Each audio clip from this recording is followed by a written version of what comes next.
বাৎসরিক পূজা অনুষ্ঠানে সবাই ইব্রাহিমরে ধরছে, ইব্রাহিম চল আমরা পূজা দিতে যাব। উনি বললেন আমি অসুস্থ, তোমরা যাও। সবাই বলল ঠিক আছে আমরা যাই। ইব্রাহিম তুই আমাদের ঘরের মূর্তিগুলারে পাহারা দে। তো সাইয়েদনা ইব্রাহিম অবাক, কি রে এত মূর্তি, এত ভাবে আর অঙ্গভঙ্গি করে আছে, এত খাবার দেয়া, খায় না কেন? উনি ভাবলেন ওরা হয়তো খেতে পারে না, নাগাল পাচ্ছে না, কিংবা আমারে দেখে লজ্জা পাচ্ছে। নিজ থেকে রসমলাইয়ের বাটি তুলে ধরলেন। উনি বললেন খা। কেউ খায় না, খা নাইলে কথা ক।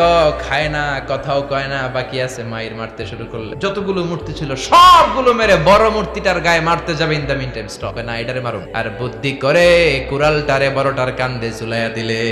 বিকেল বেলা পূজা মণ্ডপ থেকে সব এসে দেখে সর্বনাশ। ইব্রাহিম সর্বনাশ কে কইছে? আমি করি নাই।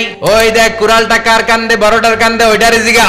সবাই বলে ইব্রাহিম তুমি কি জানো না এগুলো কথা বলে না? সাইয়েদনা ইব্রাহিম বলে যে এটা কথা কয় না, ওইটার পূজা করস কে?